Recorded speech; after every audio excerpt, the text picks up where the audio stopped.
kita taruh satu server baru yang kita tidak tahu apa dampaknya. Yang penting ini ada yang pakai.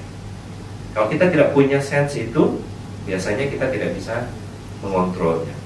Lalu kalau kita sudah punya cara untuk mendeteksi apa yang ada di tempat kita perlu menganalisanya.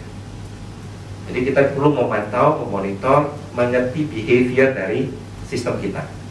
Contohnya, jadi kalau ada bisnisnya mau taruh satu aplikasi baru, apa perubahan yang dia berikan kepada jaringan kita, kepada server kita, kepada penggunaan database kita, kepada penggunaan storage kita. Lalu pada pemakaian tersebut, di mana bebannya dia taruh? Pagi hari, sore hari, 7 hari seminggu, atau hanya 5 hari seminggu. Jadi kita harus bisa melihat itu dan harus bisa beradaptasi. Kita harus bisa mengadaptasinya sistem kita keadaan beban tadi. Itu konsep yang ketiga.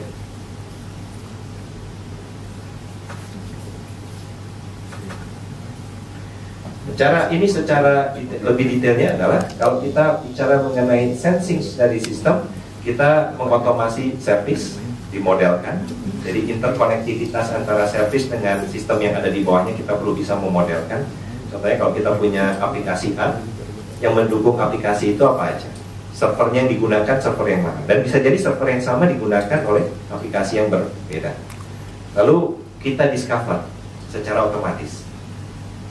Jadi kalau ada server baru ditaruh gitu ya, masuk ke dalam jaringan, kita bisa discover secara otomatis. Oh, per tanggal ini, hari ini, jam ini, itu ada node baru masuk di dalam sistem saya. Sehingga kita bisa mendapat data yang lengkap. Kemudian kita bisa melihatnya dalam dashboard kita. Lalu kita bisa analisa, search dan prediksi. Jadi waktu kita melakukan analisa, kalau kita bisa memiliki kemampuan analisa ini, apa yang kita bisa dapatkan adalah seperti ini. Kalau kita punya problem tadi, kita kumpulkan banyak orang, semua bilang problemnya kemarin.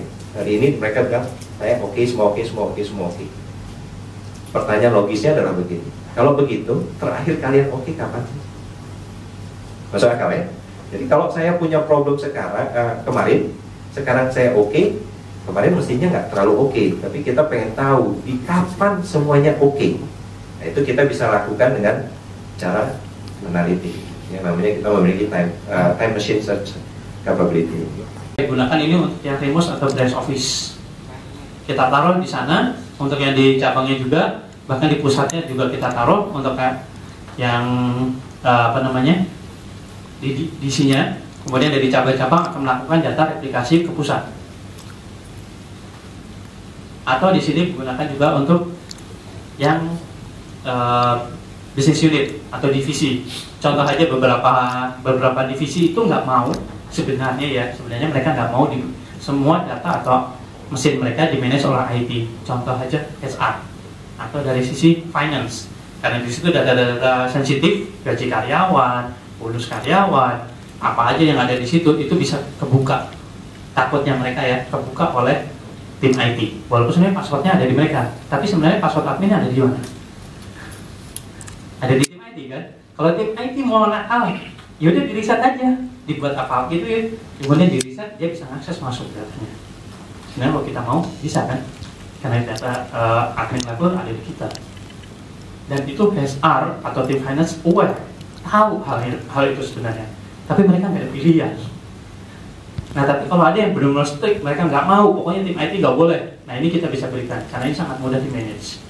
Bahkan mereka untuk user biasa atau yang mengenal IT tapi nggak terlalu dalam seperti tim IT, ini pun bisa memanage HyperConverse ini. Kemudian kita gunakan juga untuk virtual desktop infrastructure atau VDI. Ini juga kita bisa gunakan juga untuk solusi di atasnya. Jadi kita udah ready virtualization di atasnya, nanti semuanya bisa connect ke HyperConverse ini. Nanti tinggal di bawahnya kita tambahkan tim client untuk di cabang-cabang, atau untuk yang di back office atau untuk yang front office itu bisa kita berikan mereka hanya tim client. Semua data otomatis berarti ada di data center, aman. Pada saat penggantian atau refreshment dari sisi client device, ya udah ganti aja. Biasanya kalau refreshment yang paling susah kan migrasi data ya. Migrasi data center oke lah, semuanya sudah ada backup. Tapi migrasi data user yang nyeleneh-nyeleneh, kadang naruh di My Dokumen, kadang naruh di D, atau naruh di mana lagi, mungkin di My Picture ya. Mereka udah nggak terlalu aware hal seperti itu. Tim IT yang pusing, ya udah kita dekati satu-satu kali 400 user misalnya. Butuh berapa lama? Kalau dengan VDI ya udah, request taruh aja, tim kliennya diganti baru, taruh situ, semua session masih ada di server. Seperti yang mereka buka terakhir. Nah ini salah satu kelebihan dari VDI. Oke, ada yang mau ditanya dulu? Selanjutnya saya masuk ke controller. Di Aruba sendiri juga reporting juga free Pak. Ini kita bisa ambil dari si controller.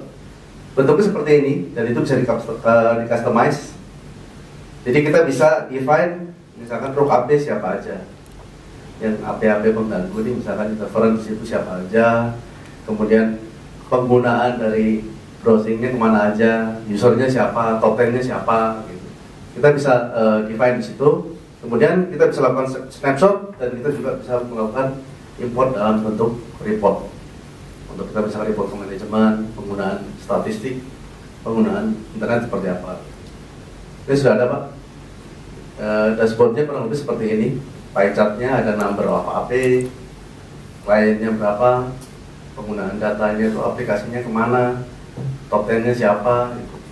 Tapi biasanya kalau dipublish ada yang komplain Pak, wah jangan dipublish dong. Ada di satu company kemarin, jadi dia ada sediaan satu TV Pak 32 inch, dia publish tiap minggu top 10 user ini malu juga Pak karena dikasih policy selalu ini kok jebol-jebol terus gimana. Akhirnya salah satu manajernya inisiatif begitu, udah gini aja ditampilin deh reportnya. Akhirnya mau juga dan sekarang sih sudah mulai tertib sih. Itu salah satu case Pak ya. Nah, sebelum implementasi biasanya dari kami partner maupun dari prinsipal baik dan juga distributor, biasanya kita selalu melakukan namanya assessment Pak. Assessmentnya bisa secara fisik atau kalau misalkan itu gedung kita biasanya minta layoutnya Pak. Karena kita ada software namanya Visual Area Plan. Dari sini bisa ketahuan Pak, yang warna sinyal yang merah itu adalah coverage-nya paling maksimal. Jadi kalau bisa sebenarnya dari keseluruhan layout itu semuanya warnanya merah Pak. Itu yang lebih bagus. Kemudian warna orange ya, orange agak coklat itu yang masih make sense, masih istilahnya masih bisa acceptable lah Pak. Mungkin 2 bar sinyalnya itu. Nah kalau yang hijau ini udah mulai 1 bar. Diusahakan sebisa mungkin adalah warnanya merah semua. Dan biasanya kalau kita sizing biasanya merah semua sih Pak. Dan di situ juga kita ketahuan nih kira-kira posisi AP-nya itu yang maksimal di mana. Sudah ketahuan titik hit-nya di merah itu yang mana. Jadi kita akan suggest dan biasanya kita akan discuss nih dengan customer. Pak, kalau di sini gimana? Oh Mas, jangan Mas, di situ ada misalkan pernah satu case misalkan di situ kayak secara estetikanya kurang bagus kita bikin lah. Tapi minimal kita ada patokan. Secara layout bagusnya di sini.